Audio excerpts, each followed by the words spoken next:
हुस्न यूसुफ पे कटी मिस्र में अंगुश्ते ज़ना, सर कटाते हैं तेरे नाम पे मर्दान अरब। वो सहाबा कटाते थे और बताते थे। आज अगर वो पंडित वहां बैठ करके कहता है कि मैं बलिदान देना चाहता हूं, तू अपनी कोठे में बैठकर बलिदान दे ले, तेरे अपने घर में, लेकिन मैं जानता हूं कि 1 लाख क्या, अभी अगर मैं हिंदुस्तान के नौजवानों को आजाद आवाज दे दूं तो पूरी दिल्ली की सरजमीन भर जाएगी इंशाअल्लाह अज़ीज़। सारे नौजवानों के सर भी वहां पर लहराएंगे। मैं इंशाअल्लाह अनकरीब ऐलान करने वाला हूं कि ऐ नौजवानों, क्या तुम मेरी इस बात पर लब्बैक कहते हो कि क्या तुम मेरी इस बात पर आवाज देकर लब्बैक कहते हो कि अगर हुकूमत वक्त ने उस मलऊन को गिरफ्तार नहीं किया या अज़मत रिसालत पर भौंकने वालों के गले में पट्टा नहीं डाला, तो हिंदुस्तान के हर कोने से मुसलमान अपने सर पर कफन बांधकर दिल्ली पहुंचे। आप तैयार हैं इस बात के लिए? इंशाअल्लाह अज़ीज़ अगर सर कटेगा, ऐ मुसलमानों घबराना नहीं, सबसे पहले इस फकीर का सर जाएगा इंशाअल्लाह। सबसे पहले हमारी गर्दन कटेगी। और ये मरना तो है ही आज या कल, अपने बिस्तर पर एड़ियां रगड़ रगड़ कर मरने से तो बेहतर है मेरे मुस्तफा की अजमत का परचम बुलंद करके दुनिया से जाए। इसलिए कि फरिश्ते भी हमारी लाशों के इस्तकबाल के लिए तैयार, फरिश्ते भी हमारी लाशों के इस्तकबाल के लिए तैयार हों। इसलिए कि फरिश्ते भी ये कहेंगे ये आम आदमी की लाश नहीं आ रही है, मेरे नबी पाक पर अपना खून निछावर करने वाला आ रहा है। और इंशाअल्लाह अज़ीज़ इंशाअल्लाह वो पंडित अपने बुज़दिलों को जमा करने की कोशिश कर रहा है।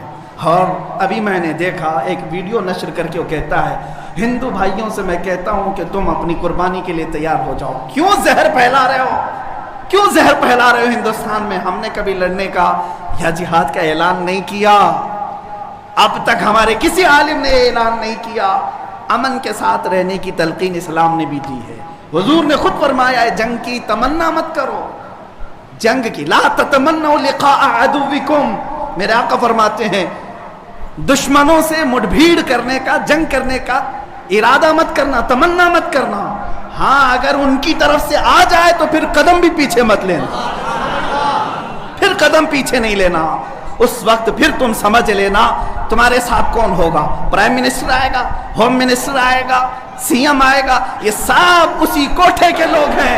ऐ मुसलमानों फख्र के साथ आना, तुम्हारे साथ कोई अहले सियासत नहीं आएगा, तुम्हारे पीठ पीछे रसूलुल्लाह की जात होगी और तुम्हारे सर पर अल्लाह रब्बुल इज्जत की इनायत होगी।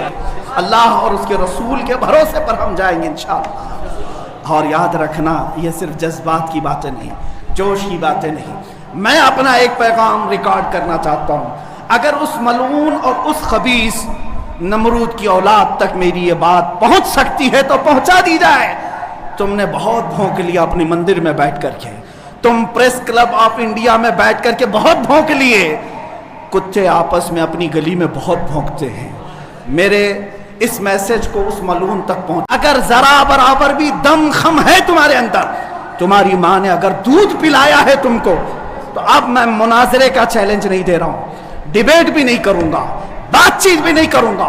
आओ मैं ऐलान करता हूं 8 दिन के अंदर तुम दिल्ली पहुंचो, किसी मैदान में पहुंचो, अपनी सारी मुकद्दस किताबें लेकर के आओ। इंशाअल्लाह अज़ीज़ ये फकीर कुरान पाक लेकर हाजिर होगा। हम आएंगे, तुम अपने सारे गुरु घंटालों को लेकर जमा हो जाओ। मैं मुनाजरे का चैलेंज नहीं दे रहा हूं, तवज्जो चाहता हूं। मैं डिबेट करने की बात ही नहीं कर रहा हूं। ये न्यूज एंकर जितने दज्जाली मीडिया वो भी सुन लें, अपने डेस्क पर बैठ करके टट्टू लोगों को लड़ाते रहते हैं वो भी सुन लें। कुरान, इस्लाम, रसूल की जात पर हमले कराने के लिए जरखरीद लोगों को बिठाते हैं, वो भी सारे न्यूज एंकर, ये पंडित सब जमा हो जाए मैदान में। ये फकीर कादरी हाजिर होगा, एक बड़ी आग जलाई जाए, आग लगाई जाए। मैं उससे कहता हूं मैं भी आग में दाखिल होऊंगा, तू भी आग में दाखिल हो जा। जो सलामत रहेगा उसका दीन हक पहचाना जाएगा।